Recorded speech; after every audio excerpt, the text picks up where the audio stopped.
2 minute लगेगा Samajwadi party को line में लाने में। हम कहना चाहते हैं माननीय मुख्यमंत्री से, पुलिस को पीछे हटा दो, पुलिस को पीछे हटा दो। अगर समाजवादी पार्टी को घुटनों पे लाके ना बैठा दें तो ये पगड़ी उतार के हम लोग घर में रख देंगे।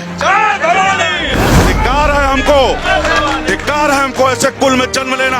अगर मैं उस सांसद की तूती ना याद दिला दूं, उसको छठी का दूध याद दिला दूंगा।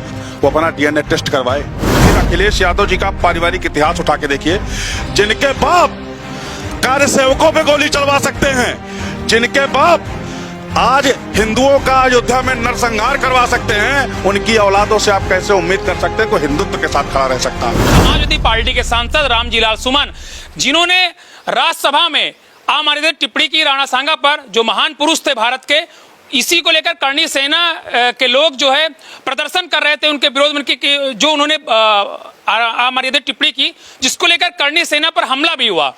कई लोग घायल हुए, पैर फ्रैक्चर हो गए। हमारे साथ आज करणी सेना के प्रदेश मंत्री अभिनव सिंह जी हैं।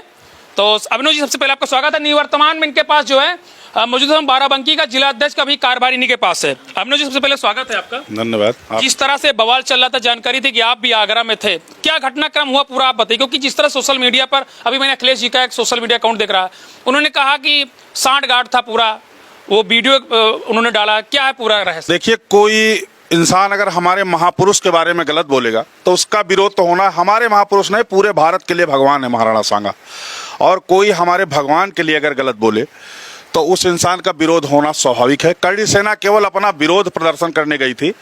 छत पर बैठे समाजवादी पार्टी का, उसको आप रामजी लाल सुमन तो बिल्कुल मत कहिए, रामजी नाम कहना भी उसके लिए पाप होगा। अली लाल सुमन कहिए उसको, वो हलाला की नाजायज औलाद है। ऐसे इंसान को हम सांसद, बिल्कुल सांसद होगा, जनता ने पता नहीं कैसे चुनाव जिता दिया। जनता तो आजकल इतना मगरूर हो गई है कि गधा को अगर खड़ा कर दो चुनाव जिता देती। ये हरामी लाल सुमन, इसके समर्थक छत पे बैठे थे, उन्होंने करणी सैनिकों को देखते ही ईंटा पत्थर चालू कर दिया। पुलिस वालों को लगा कि करणी सैनिकों ने पत्थर चला दिया, बल्कि करणी सेना का आप इतिहास उठाकर देख लीजिए, करणी सेना बड़ा ही सधे तरीके से अपना विरोध करती है।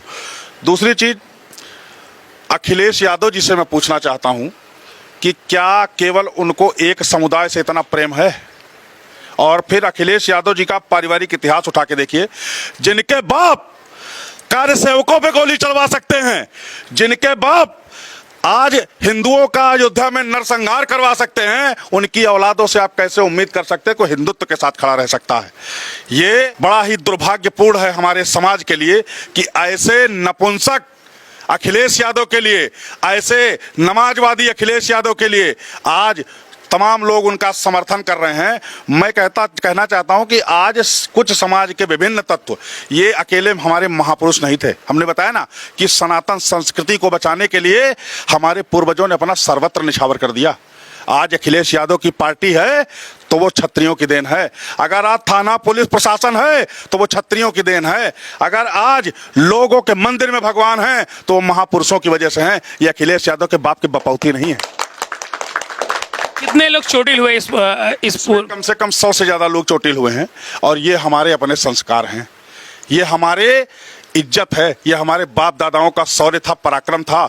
वरना आप बताइए कि संविधान के दायरे में रहते हुए हमने केवल वहां इज्जत की है पुलिस वालों की, वरना 35 पुलिस वाले 1000 पे भारी ना होते, पुलिस वाले लद के जाते। लेकिन ये मेरे भाइयों ने सम्मान रखा है संविधान का।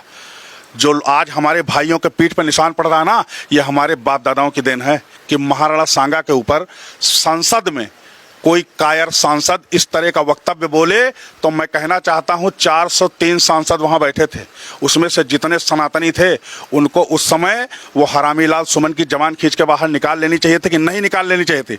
अगर संसद के अंदर इस तरह की हरकतें हो रही हैं, संसद के अंदर संवैधानिक रूप से किसी महापुरुष का अपमान किया जा रहा है, तो मैं कहना चाहता हूं कि आप अपनी संसद अपने पास रखिए, अब अपना कानून अपने पास रखिए। अब 12 तारीख को छत्तीस जो करेगा वो पूरा हिंदुस्तान देखेगा। क्या करने जा रहे हैं आप लोग? हम लोग अपने महापुरुष का अपमान बर्दाश्त नहीं करेंगे। जिस तरह से वो नपुंसक सांसद कह रहा है कि मैं माफी नहीं मांगूंगा, मैं फिर कह रहा हूं 12 तारीख को छतरी मूत के आएगा ऐसा सांसद के मुंह में। धिक्कार है हमको, धिक्कार है हमको ऐसे कुल में जन्म लेना। अगर मैं उस सांसद की तूती ना याद दिला दूं, उसको छठी का दूध याद दिला दूंगा।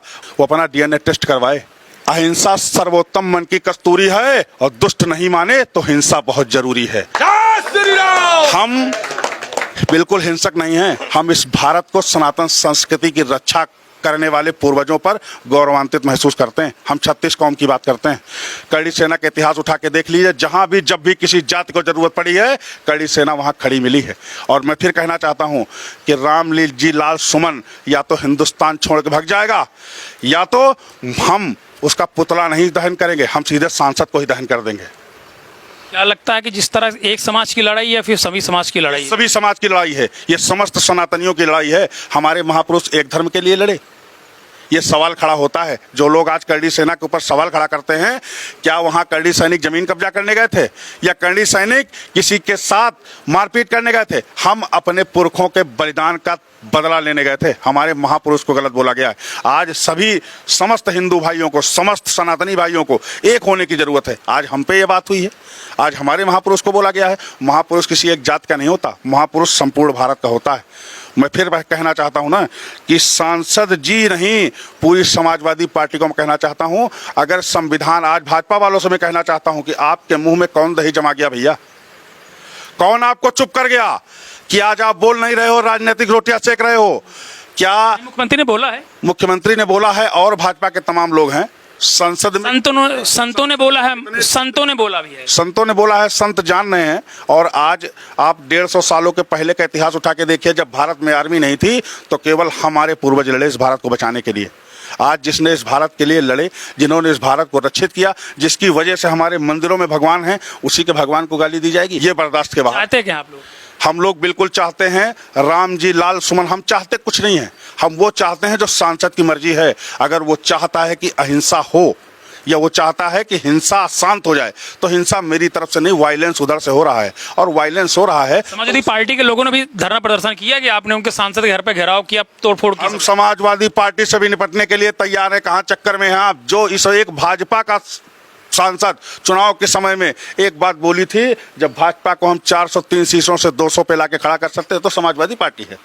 2 मिनट में इनका डंका साफ कर दूंगा। ये कानून की मर्यादा है जो हम लोग बंधे हुए हैं। हम लोग अपने पूर्वजों के जो है संस्कारों से बंधे हुए हैं।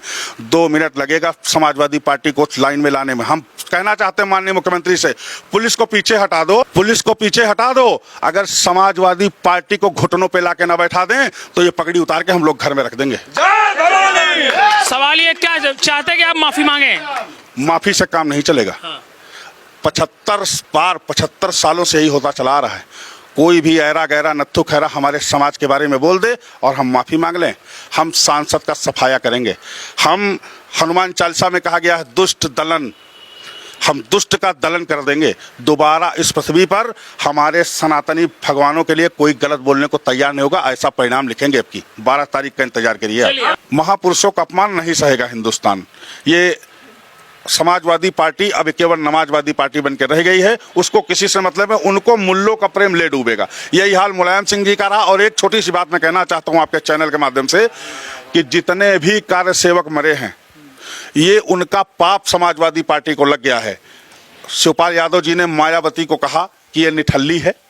क्या ये दलित समाज बर्दाश्त करेगा? मायावती से बड़ा कोई दलित प्रेमी रहा है, या मायावती से बड़ा दलितों के लिए कोई आदर्श है? ने बोला भी है कि दलित के ऊपर घर पर हमला नहीं हुआ, एक सांसद घर पर। ये एक सांसद के ऊपर हुआ है, और ऐसे सांसद को आप दलित मत कहिए। दलितों का बड़ा गौरवशाली इतिहास रहा है, यादवों का बड़ा गौरवशाली इतिहास रहा है। दलितों में सूरदास जी, तुलसीदास जी, वाल्मीकि जी, कबीरदास जी, जितने भी लोग हुए हैं, उन्होंने हिंदुत्व के भगवानों का महिमा मंडल किया है। कैसे आप इसको दलित साबित कर रहे हैं? ये दलित नहीं है, ये मुगल प्रेम है। ये केवल दलित की चादर ओढ़े मुगलिया प्रेम है जो सभी जातियों को लड़ा रहा। अकबर की क्या नीति रही? फूट से लूट ही अकबर की कूटनीति रही। यही नीति अखिलेश यादव अपना रहे हैं। अखिलेश यादव से कहना चाहता हूं, तुम्हारा और तुम्हारी पार्टी का अंत सुनिश्चित हो गया है। क्षत्रियों ने जब भी झंडा डंडा उठाया है तो उन्होंने दुश्मनों को खत्म कर दिया है। अखिलेश यादव को आज क्षत्रिय समाज अपने दुश्मन की निगाह से देख रहा है। बच के रहना तुम। चलिए, बहुत बहुत धन्यवाद। हमारे साथ अभिनव सिंह जी से, जिनसे हमने खास बातचीत। साफ तौर पे कहना है कि जिस तरह से महाराजा राणा सांगा पर इस तरह की बयानबाजी हो रही है, कहीं ना कहीं पूरे समाज के देख लीजिए, यहाँ पर कोई एक समाज के लोग नहीं है। आप देख सकते हैं हर समाज के व्यक्ति यहाँ पर मौजूद हैं। और आपको मैं बता दूं कि 12 तारीख की लड़ाई की बात कर रहे हैं, उससे पहले सरकार को भी इसमें स्टैंड होने की जरूरत